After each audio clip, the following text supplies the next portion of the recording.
Vamos abrir nossas Bíblias em Tiago, capítulo 1.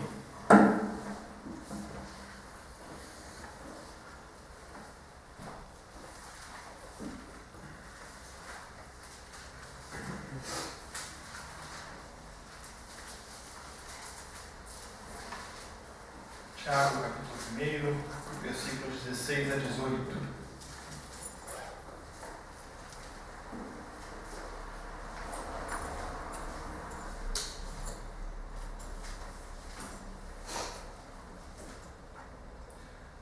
Não vos enganem, meus amados irmãos, toda boa dádiva e todo dom perfeito são lá do alto, descendo do Pai das luzes, em quem não pode existir variação ou sombra de mudança.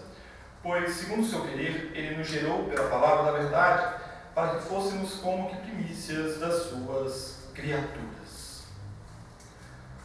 A vida, nossa vida, é cheia de indas e vindas.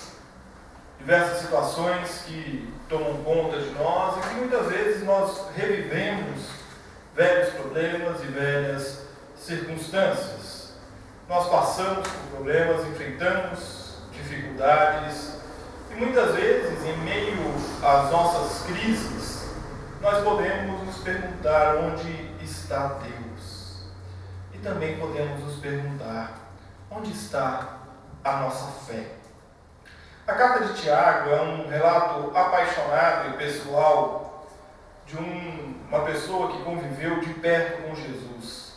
Não apenas de seus ensinos, mas desde a mais tenra idade, Tiago era irmão de Jesus. Tiago converteu-se ao presenciar a morte e a ressurreição do irmão, e pelo relato em Atos 15, Tiago foi quem presidiu o primeiro concílio da igreja, que decidiu por expandir a mensagem do Evangelho aos não-judeus. Este texto da carta de Tiago foi escrita em 44 d.C. para os cristãos que sofriam a perseguição. E o texto foi escrito, segundo os comentaristas, ao longo de 18 anos.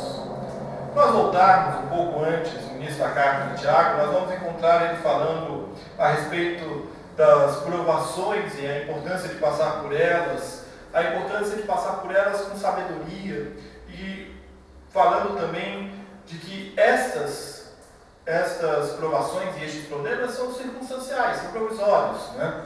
Aí ele passa a falar a respeito da origem do pecado, diz o verso 14 que a tentação nasce dos impulsos incontroláveis dentro de nós, e aí nós chegamos ao nosso texto. Logo após o nosso texto, Tiago vai começar a versar a respeito da prática da palavra, de se praticar aquilo que se conhece. Se nós olharmos mais atentamente para esse bloco todo, nós vamos perceber que os versículos que nós lemos fazem parte de uma sequência, o fechamento de uma sequência sobre a origem do bem e do mal, e faz essa ligação com a prática, a importância de se viver corretamente o que nós cremos.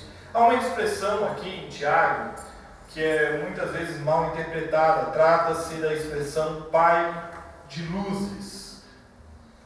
Ocorre, se eu não me engano, exclusivamente aqui em Tiago, essa expressão para se fazer referência a Deus. E aqui o que Tiago está querendo fazer é mostrar justamente o contraste entre as trevas, da origem do pecado, e o contraste da luz de Deus, né? A Bíblia de Genebra, quando comenta esse texto, diz o seguinte: os luminares da natureza variam em magnitude e estão sujeitos a fases. O sol brilha durante o dia, mas à noite ele se esconde, ou nós escondemos, nos escondemos da face dele. À noite a lua brilha, mas não é toda noite que a lua brilha. A lua também tem as suas fases. Deus, que é o autor da luz, nele não há mudança de brilho ou de claridade. O seu caráter é imutável, não é dado a oscilações. Por essa razão, os cristãos podem estar certos que, por mais escura que seja a noite, ou por mais claro que seja o dia, a luz de Deus não nos abandona. Por isso ele é o Pai de luzes.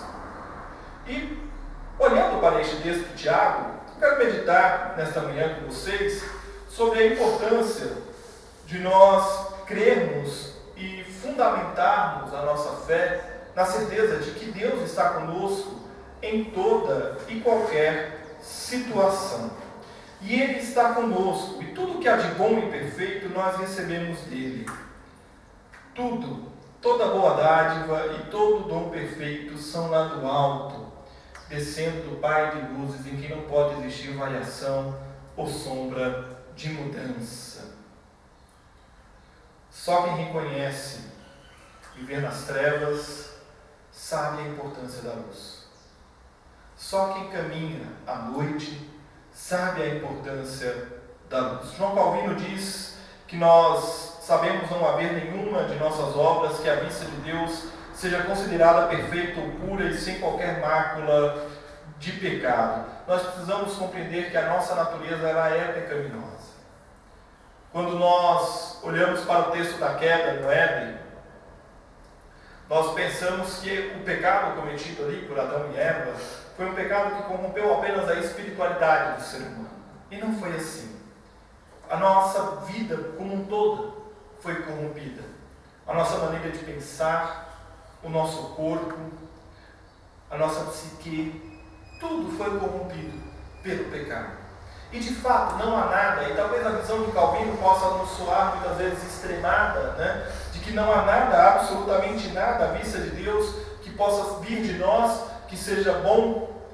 E isso contraria alguns conceitos de algumas linhas do cristianismo, que diz que o homem é bom, mas o homem não é bom, o homem é gerado em pecado, o pecado toma conta, e se eu tiver que escolher, eu vou escolher o que é melhor para mim, e não o que Deus quer para a minha vida. Se eu tiver que escolher, eu vou querer tirar vantagem, e não o outro. Se eu tiver que escolher, eu vou querer. Eu. E o pecado faz com que nós olhemos para nós, para dentro de nós, somente para nós.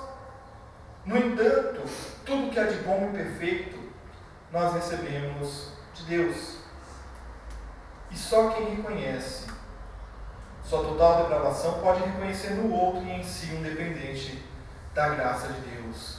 Nós precisamos reconhecer que nós não somos bons, que tudo que há de bom provém de Deus, e dele nós dependemos para amar e proclamar a sua vontade.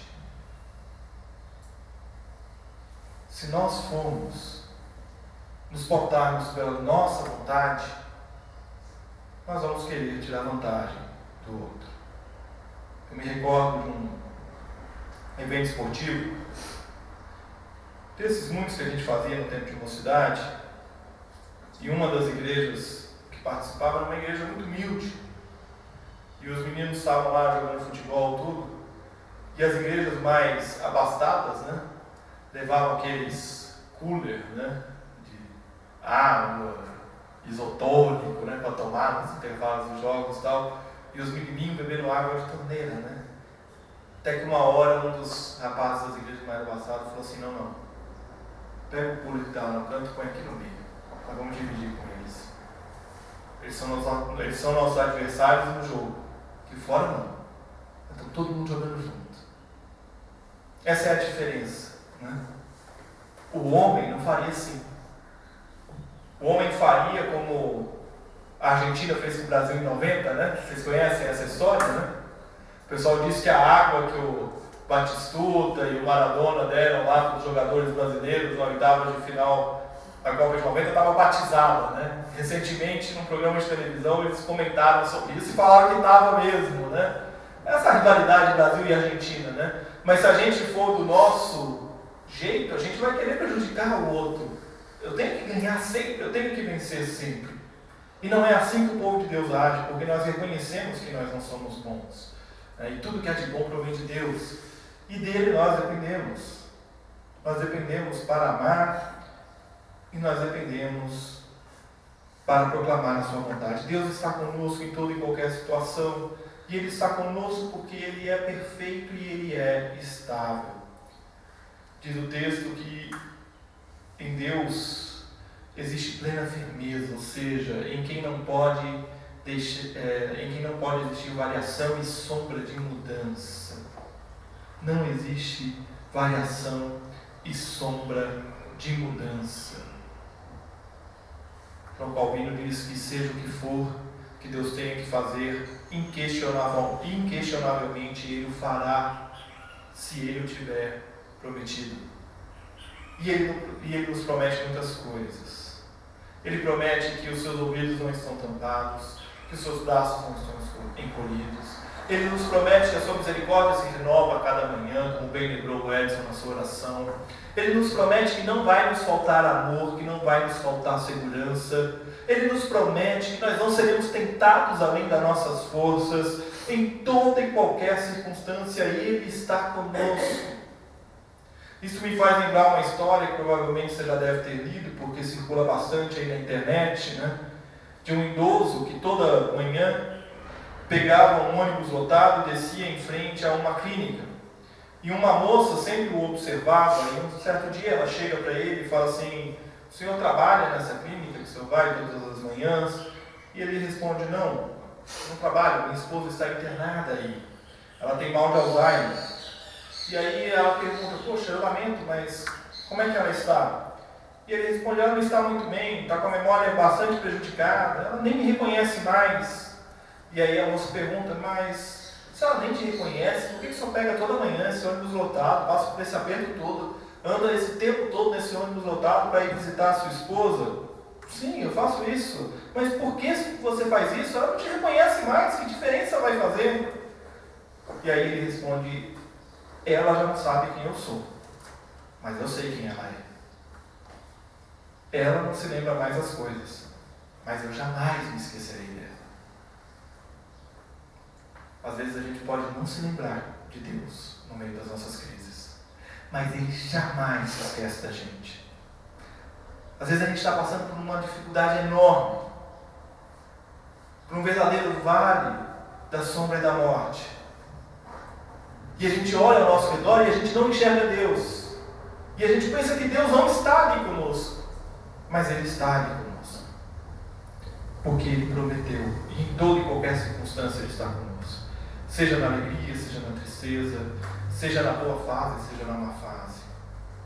E é esta perfeita estabilidade de Deus que Tiago fala, que nos garante que as suas promessas são eternas, tal qual a sua bondade e a sua misericórdia também são eternas. Mas não podemos jamais nos esquecermos que Deus está conosco sempre, em toda e qualquer situação. Toda e qualquer situação. Ele está conosco. E Ele está conosco porque nós somos a coroa da criação. Segundo o seu querer, Ele nos gerou na palavra da verdade para que fôssemos como que primícias das suas criaturas. Primícia das suas criaturas. Deus nos criou como coroa de sua obra. Se nós olharmos para o texto da criação, Ele cria todas as coisas. E quando Ele termina de criar tudo, todos os seres viventes, Ele então volta-se e diz: façamos o homem à nossa imagem e semelhança. O Evangelho nos une a Deus. O Evangelho nos torna mais semelhantes a Ele. João Calvino diz que o Evangelho não é doutrina de língua, mas de vida. E é por isso que o Evangelho é doutrina de vida e não de língua, porque Ele nos dá a vida verdadeira, Ele nos torna novamente coroa da criação. E Deus não quer que nós nos percamos. Deus não quer que nós nos percamos. Conta-se da história de um grupo de jovens frequentando o Museu Nacional em Londres, quando eles passam por um dos armários e eles leem as seguintes palavras: o corpo de um homem, peso 70 quilos. Aí um deles olha assim e diz: onde está o homem? Ninguém respondeu. No armário tinham 2 jarros de água e dentro dos jarros, contendo fosfato de cálcio, carbonato de cálcio, potássio, sódio e outros produtos químicos. No outro havia jarros cheios de gases, hidrogênio, oxigênio e nitrogênio. Estes elementos são medidos em proporções exatamente iguais à do corpo humano. Depois de pensar sobre isso por algum tempo, um jovem observou: Então, sob efeito disto, sou somente isto e nada mais que isto. Nada mais, concordou um dos estranhos que passavam por ali, e sorriu e saiu. Só que o jovem ficou preocupado. Se nós somos formados apenas de um tanto de cálcio, outro tanto de gases e outro tanto de água, deveríamos ser todos iguais. Deve haver alguma coisa a mais que não possa se guardar em armários. Nisso chega uma outra pessoa e diz: sim, há algo que Deus coloca nesta matéria e que nos torna uma alma vivente. Deus não nos criou para sermos um amontoado de elementos químicos. Nós somos mais do que isso. Nós somos a soma de todos esses amontoados de elemento químico, com o amor sem medida dele por nós. E é por isso que nós precisamos viver o Evangelho. É por isso que nós precisamos ser gratos a Deus por nos ter criado. É por isso que nós precisamos nos lembrar, em meio às nossas crises e aos nossos problemas, que Ele está conosco, porque Ele nos ama de uma maneira tão enorme e tão grandiosa, que Ele deu o Seu Filho para morrer por amor de nós.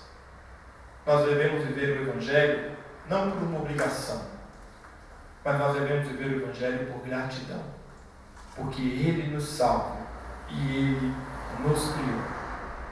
Concluindo, onde está Deus em meio às nossas crises?